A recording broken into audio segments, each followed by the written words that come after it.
Hello everyone, welcome to GS Booster Shot, your daily dose for GS preparations.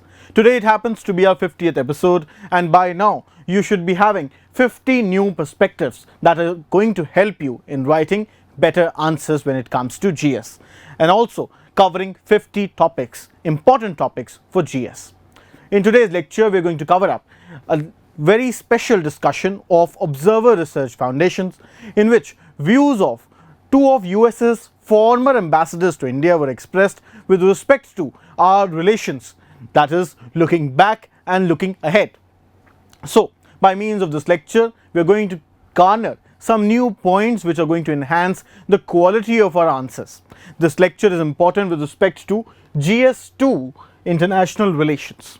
So, first of all, let us see how the turnaround in Indo-US relation and what has been the trajectory of this turnaround in our relations.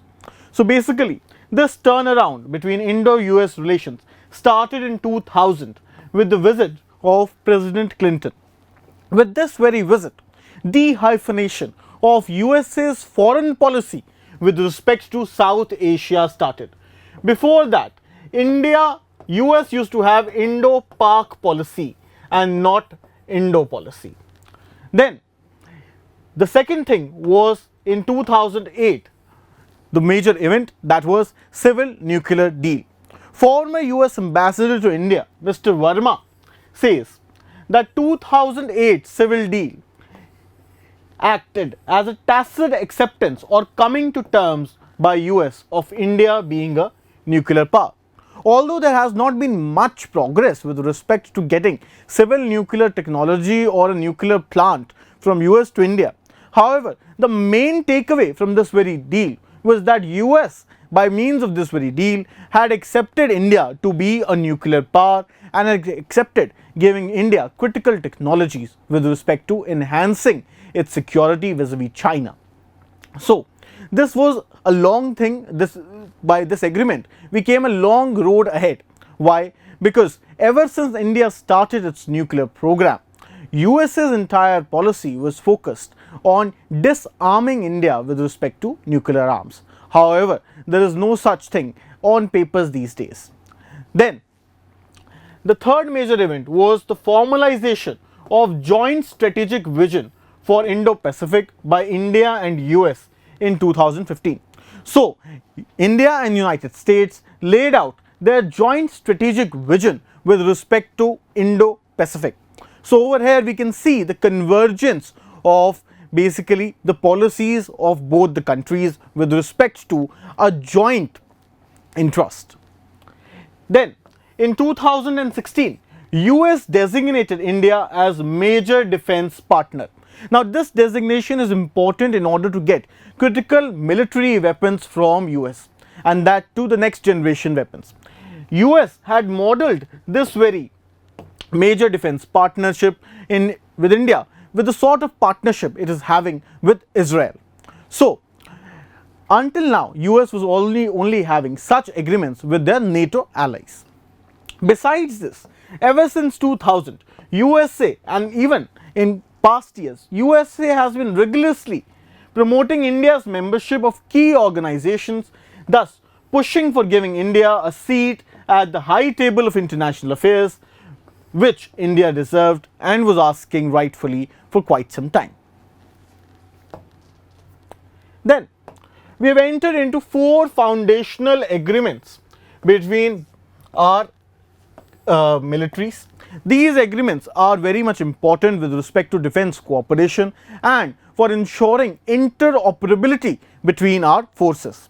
These agreements are namely General Security of Military Information Agreement, Logistic and Support Agreement, Communication and Information Security Memorandum Agreement, and Basic Exchange Cooperation Agreement for Geospatial Intelligence. Why these agreements are essential?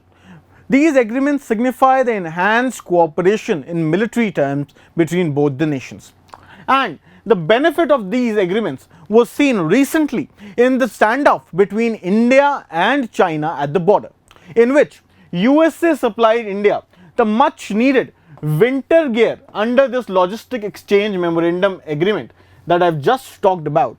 So, because both the countries have signed the agreement towards helping both the militaries for logistic purposes. So India was in dire need of winter gear because it saw that our standoff was pushing towards winter times. Until now, India used to import these winter gears from Europe only. There was a shortage of winter gear in the international market. India approached US and USA supplied us these winter gear. Besides this, USA also facilitated the leasing of MQ-9B Sea Guardian drones for surveillance on border. So these are high-tech drones with most state-of-the-art technology, and these has been leased by US to India for surveillance at this critical juncture at its border. In 2019, both the countries conducted the first tri-service exercise. So until now military दोनों countries की military के बीच में exercise होती रही, navies के बीच में exercise होती रही, air force के बीच में exercise होती रही. However, this was the first time when tri-service, all three basically parts of our defense system basically jointly conducted this exercise. This exercise was known as Tiger Triumph. This is very important from prelims perspective. So then the first Quad Leaders Summit in person was conducted in 2021. Amidst COVID, there has been enhanced cooperation in the health sector, especially during the second wave of our COVID, in which large-scale vaccination cooperation has also been seen between both the countries. Lastly, US has also emerged as a major energy partner for India, not only supplying us with hydrocarbons such as natural gas and crude, but also in terms of renewables also. Then, the main thing when it comes to India-US relations, and the main thaw that we see between India-US relations is with respect to trade. Now, we are going to understand this trade as an irritant in between our relations and how this can be resolved. So, and what is actually the stature and the level to which it is a concern between our both countries' relations. If we are to see the significance of trade, we can see that trade has actually increased from roughly $12 billion in 2001 to about $88 billion in 2020. In the financial year 2019-2020, US was the largest trading partner of India. However, this is not enough given the potential that lie ahead between both the countries. Over the past years, we can note down certain irritants which had taken basically media space. One was the Harley-Davidson issue, GSP when it was withdrawn from India, digital tax which was objected by USA, digital localization objected by USA, agriculture subsidies objected by USA, Atmanirbhar Bharat. Atmanirbhar Bharat has been seen as US as India's inward looking stance. However, India has clarified that this Atmanirbhar program is in very much consonance with globalization. Now, we also have to see as to why it is important, why trade issue is important. It can be understood from the fact that some of the political challenges that we are facing today have an underpinning of economic power, and in order to meet the same, cooperation on trade needs to be expanded. So naturally, the political conundrum that the world is seeing, the power shift that has been happening, the underpinning to this is basically the economic power of China, and which other country has the potential to basically act as an alternative to China. It is India, and therefore if economic cooperation is not done between both the countries, and if economic possibilities are not exploited, then this is going to be a problem, and which is why trade is also very important. It is also the reason why trade needs to be expanded.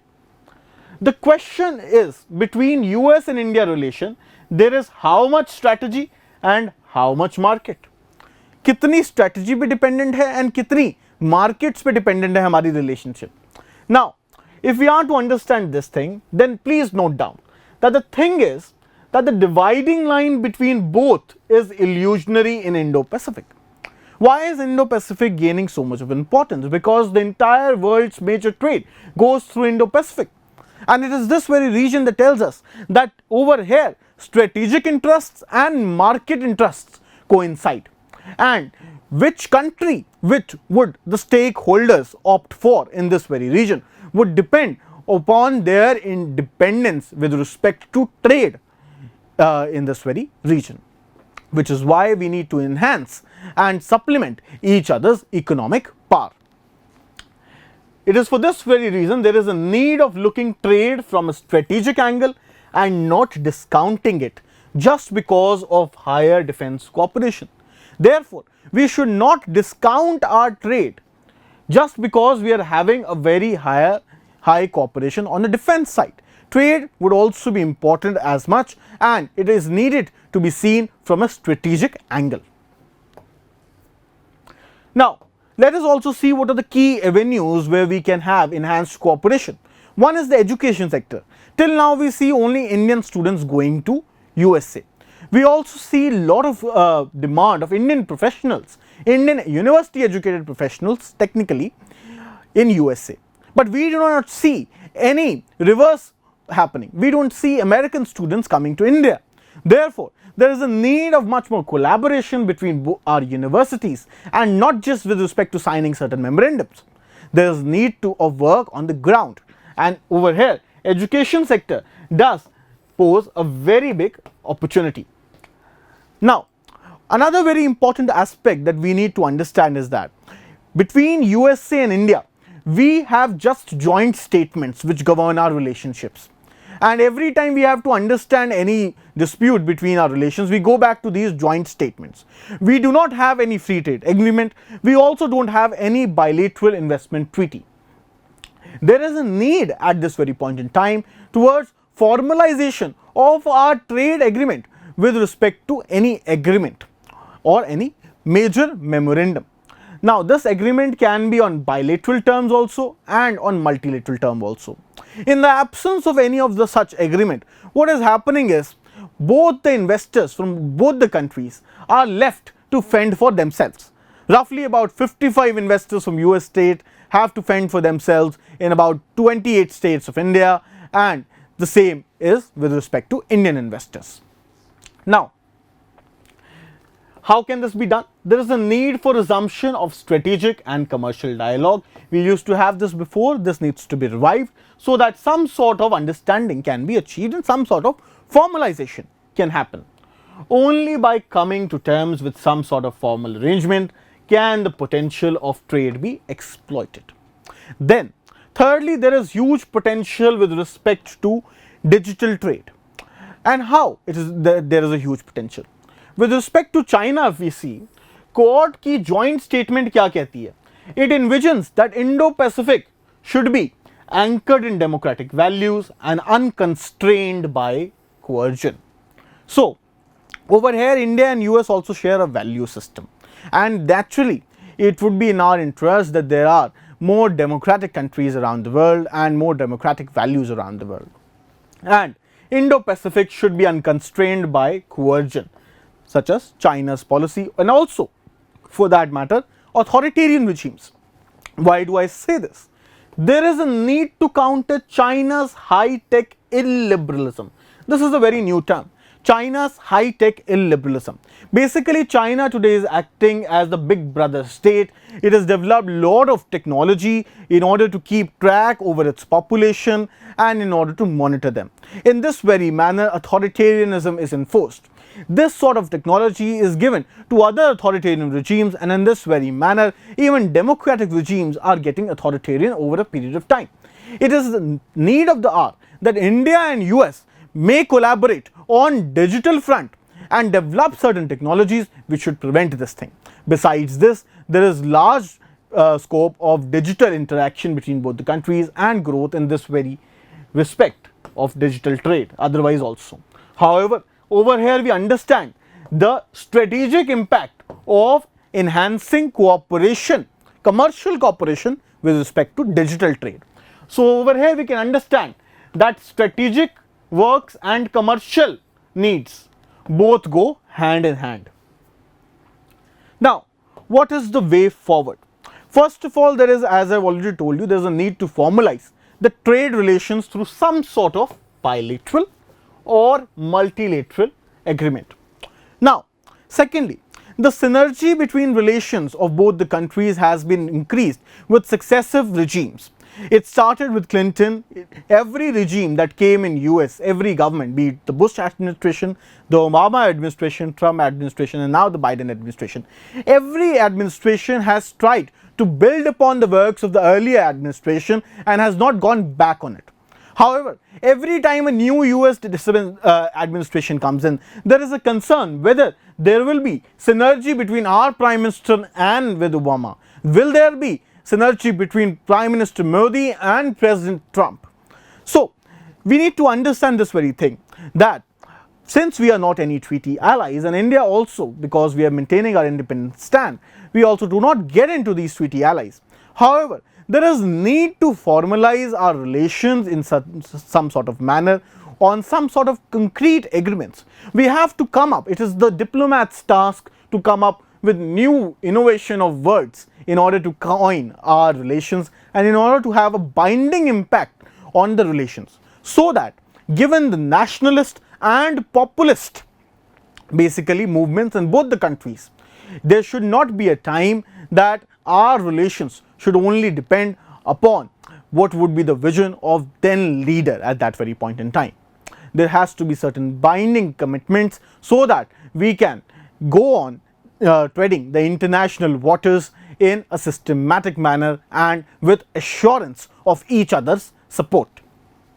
Lastly, with respect to trade as an irritant, if you are asked this question and you have to conclude an answer with respect to telling how trade has to be viewed, this is a very important line. With respect to trade as an irritant, it can be said that as long as both sides remember the context of relation, the divergences can be managed. So as long as we are thorough with the context as to why we are actually cooperating, any sort of divergence with respect to trade can be managed with time. Another thing that also needs to be said over here, which is also important, is that in India, when we are dealing with a weaker partners with our neighboring states, our policy has not been of reciprocity. And this is the same thing that US also needs to understand. The balance has to be struck, and the bargaining chips would not be equal when it comes to both India and US, because the sort of problems and the things that India needs to weigh down are surely more than what US has in its own kitty. And it is over here how foreign policy becomes important in managing all this stuff. I'm also attaching a PDF of this very PPT along with you, and very soon after Diwali I'm going to come up with a booklet in which I've been going to give you detailed information with respect to all the things that we have covered up in these 50 lectures, so you don't really have to make separate notes out of these PPTs. So, because already these are very concise, these cover up the topics thoroughly, and there's nothing in it that you need to chop off. So, this would be all from my side for today's respect. Thank you and have a nice day. Should you have any doubts, feel free to put your doubts in the comment section. I'd be more than happy to reply to them. Thank you and have a nice day.